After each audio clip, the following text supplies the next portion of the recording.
Do you think with love, Meghan will top the charts? Will it really boost her reputation? I think people will be interested. Look, I'm not one. I'm sure Emily's not. There's an awful lot of Meghan bashing when it comes to these things, and it seems that everyone wants her to fail. But it would actually be quite a good story if it was a success. But I'm not overly inspired by it. It's not exactly going to be, something I'm going to be wanting to tune into unless it was a professional thing to do. It's just a little dull. But will it be a success? I think a lot of people would tune in out of interest. And what is success for them anymore? I mean, they've had some big numbers with their royal bashing books and their royal bashing documentaries. This is now, they're trying to do something, I suppose, that they tell us is all positive, but it just doesn't seem particularly inspiring to me. I mean, it's just like, an advert for Waitrose or something. I don't know. It doesn't do anything for me. Emily Robb was saying, what merits a success? Is it going to be numbers? Is it going to be avoiding controversy? Is it launching herself onto a second series? Or I think the big question will be numbers and how many people tune in, whether that's from curiosity or genuine interest and admiration, and whether then that's enough to sustain it. Whether people will watch past the first episode, watch the whole series. But as you say, I think this is going to be a very different take on her from everything we've seen, particularly the Netflix show in recent years. And this is, her not so much reinventing herself, but sort of going back to what she was doing before. But if the numbers are low, really low, then of course it's going to create that negative publicity that she probably doesn't want. But, let's not forget she had a huge following for the TIG. Yep. Her Instagram account, that did very well for her. And if people who followed her for that are still invested now, then there's potentially quite a big audience for it. This is a really good point, and I've been thinking about this the last couple of weeks. Her Instagram page and this new show does seem a little bit 2014, 2016. Everything seems to be going back to how she succeeded or how she feels she succeeded on the TIG. Are you like me? Do you think that it feels a bit dated? I think it's where she feels comfortable, and so if that's where she comes back into the game, then so be it. But it is difficult because I think the world has changed a huge amount since then. We're living through really turbulent times at the moment, and for someone in the public eye to kind of not address some of the big issues, that may prove to be challenging. We did see her, of course, popping up after the fires, and she got criticised for that. She can't win whatever she does. But it's all also about perception, isn't it? And the perception of this woman has changed dramatically since 2016, 2017, and that's partly her fault, partly the way that the media circus creates a story around her. Okay. One thing is for certain, though, people are going to just keep talking about it. We're talking about it now. There'll be a lot of discussion about it when it comes out, and perhaps that's enough for her to just keep things ticking over.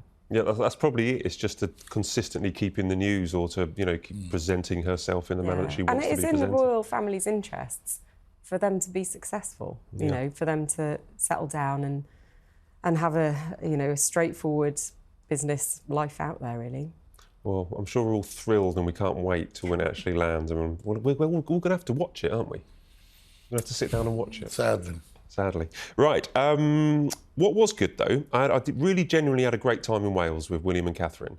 And the thought that came into my head when I saw them, I was there when they were making Welsh cakes. We've brought some Welsh cakes back from Pontypridd for everyone to enjoy. And what I did see was a very comfortable, happy Catherine.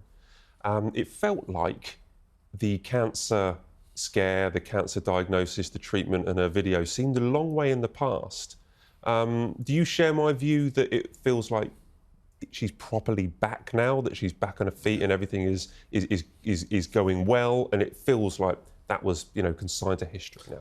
I think that may be true, but I don't honestly believe we're going to see as many engagements as we saw in the past. I think they're going to be watching her health very carefully, but equally, but there's not going to be the numbers. So they're going to be bigger. That was quite a big event. There were a number of jobs in different areas they went to with them together. I think that they will do far less. And part of that, I think, is because there's an awareness of the king still being on chemotherapy, and that, that for them, whatever happens in the future and whenever things change, it's a long road ahead, and so they have to pace themselves in. You know, for them, it's only ever going to get busier. They're going to one day be the king and queen, and that is, you know, then they're completely public property. So I think there's a sense of trying to, whilst they still have their young family, to have a semblance that can have that connection with that young family. Emily, did you feel like they were back? It's interesting, isn't it? Because we've been told throughout that this is still a sort of phased return to royal duties and a gradual thing. And yet I feel like we've seen quite a lot of her, and she does seem to be on really good form. I've seen her in person a few times. She's so engaged. She does seem really comfortable, and she's actually being a bit more direct and talking a bit more about issues than we've heard from her perhaps before. Whether, I don't know, her experience has made her a bit bolder in speaking out, that may be one thing. But I also agree with your point, Rob, that they do need to pace themselves. And if you think about the late Queen, you know, she had that period of living in Malta, didn't she, and having that relatively normal family time, which is, I'm sure, what William and Kate are really focused on at the moment. Yeah, and also the children are still relatively young. They're going through very important stages of their education. And I think it's all about expectations in the media too. We've got to learn probably to be a bit more patient and to expect less big moments and just to sort of pace ourselves. I mean, I think that is only fair for them as a couple because, as you say, you know, the Queen had a very small window that time when she was in Malta. At least they're getting a little bit of time.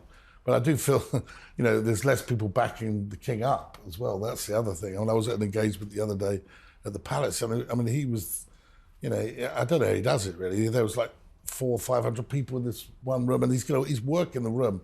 And the Queen was in a separate room with about 80 people in and left a bit earlier, and that's no criticism of her. But I thought he's just ploughing into the work, you know. They're kind of different engagements last couple of months or last couple of weeks. So William and Catherine and King and Queen, they do different things. Like William and Catherine's, you know, seem to be a little bit more interactive, not gimmicky, but, you know, making cakes and having fun and going to communities. But a lot of the kings have been in palaces. A lot of receptions. Yeah. A lot of receptions where I think he's trying to get as many people in those rooms as possible to interact. But, you know, and there is a political role for royalty too. You know, there's a lot of ministers in there. It's actually quite interesting the way he's going about it, I think. Although there was a big cook-off yesterday, wasn't there? Because the King and Queen were dishing up dates and biryani for Ramadan, and they were doing the whole Welsh cake thing. So I didn't know which kitchen to look at. It made me very hungry that day. I'm feeling peckish now. Biryani, Welsh sandwich on the... I got some Welsh cakes. Okay. Yeah.